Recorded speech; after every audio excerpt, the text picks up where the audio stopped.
Hello, it's awesome with the rain. This is the West Coast, and this is what we're about, the rain. So embrace it, embrace the rain, and thank all of you for being out here and staying out here.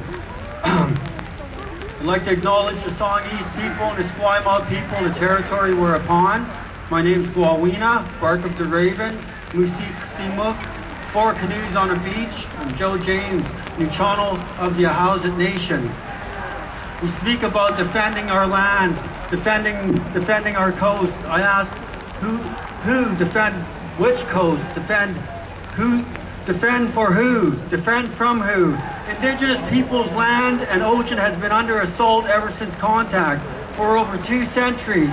Sea otter, seal fur trade, whaling stations, commercial fishing industry, forest industries, fish farms, mining, fracking field, pipelines, hydro dams, shipping tankers.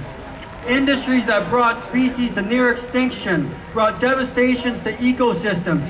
Government and industry working hand in hand to contaminate the land, the water, the air, and all species of life, including the human species. Government and industry who have exploited indigenous peoples of their lands and water. Industry that has flourished and profited unchecked, left to police themselves. Industry that have built this province, this country, on the backs and the blood of indigenous people of the land. This country that sits on the world stage as a model of what a successful industrial nation should be. This country built on oppressing indigenous people. This country built on exploiting the impoverished.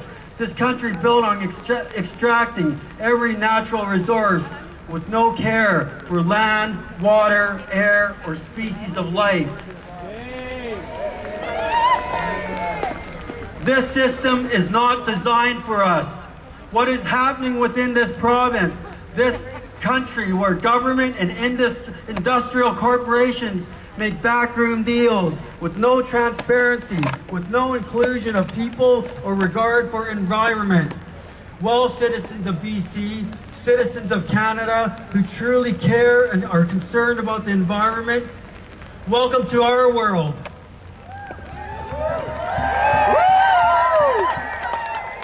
How long have Indigenous people had to witness our traditional territories been devoured by industry?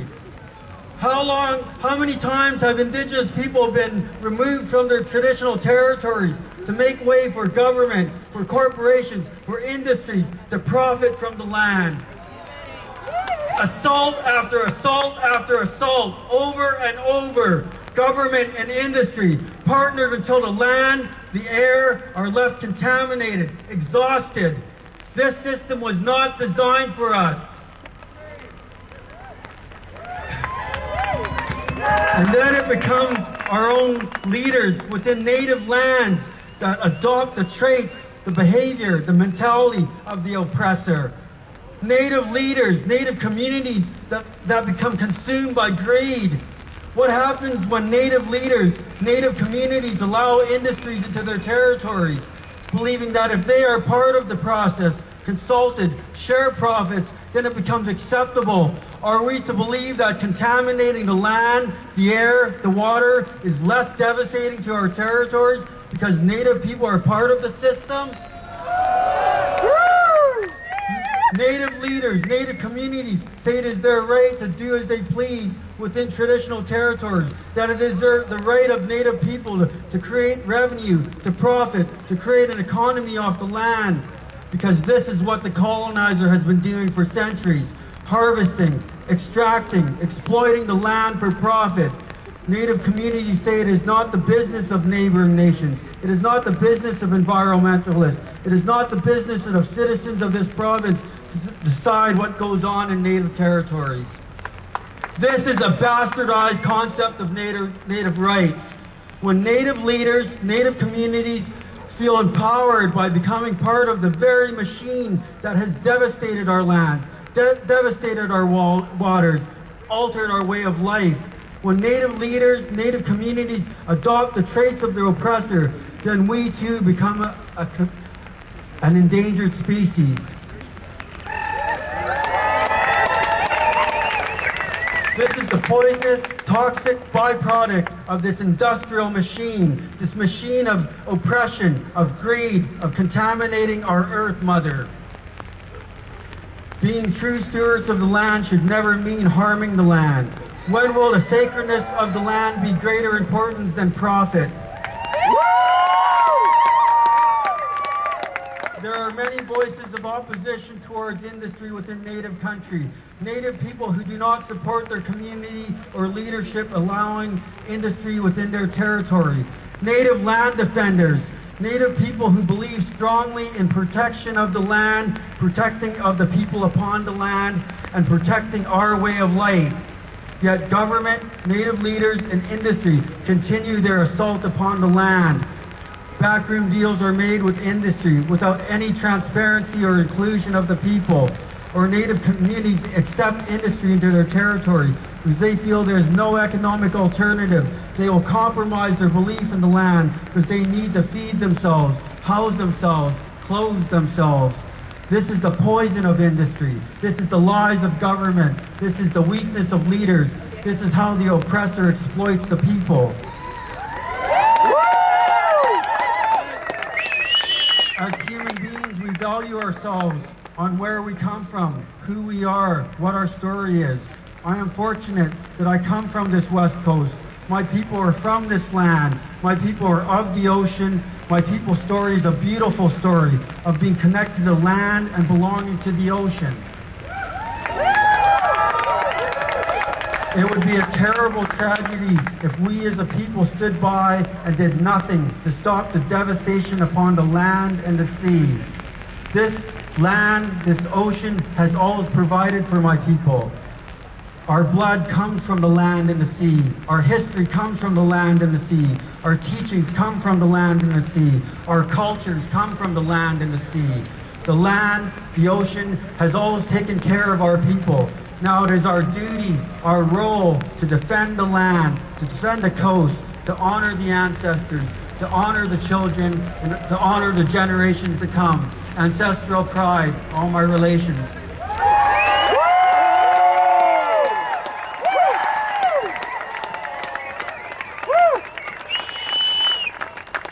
It's a hard act to follow. So there are many who reject the constructs of colonization and westernized society.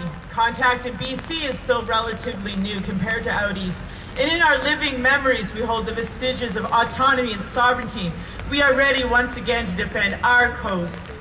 Not for Canada, not to be a UNESCO-approved biosphere, a park, a part of Crown lands, or even reservations, but for the 100 or so sovereign nations of our sovereign territories who defend this coast since time immemorial.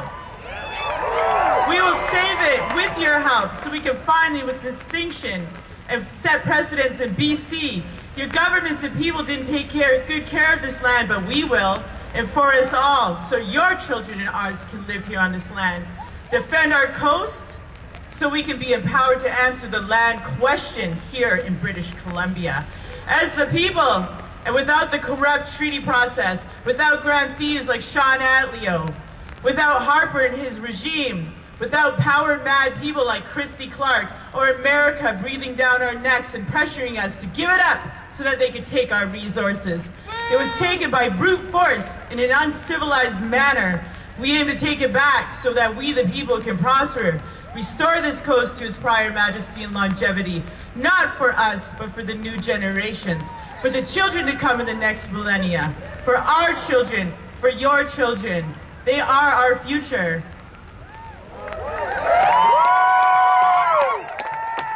Passive acceptance, civil disobedience, educational indoctrination, peaceful protest. While we are all nicely and respectfully waiting for the government and its corporate puppet masters to hear us roar, they are stomping all over our rights as human beings, our rights to this planet, to living a healthy life.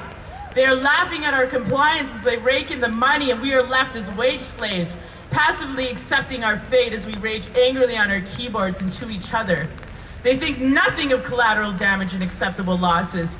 If we truly want to defend our coast, then we need to gather and actually defend it. by any means necessary, without reservation. We ask you, the environmentalists, the concerned citizens, the students, we ask you to abandon the construct that is westernized civilization, this dominant society that is breaking us down. We ask you, stand behind us. Turn your back on a government that has colonized and homogenized you as well. Support us, the indigenous resistors. Work with us to dismantle the systems that made it so we have to defend this coast. The only way we can win and defend this coast is if the power is put back into the hands of the people. We ask you not for an invitation to your rallies and to sit at your tables. We ask you not to save us, but to back us up.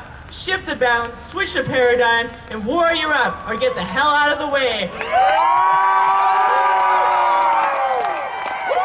Land defenders, unite!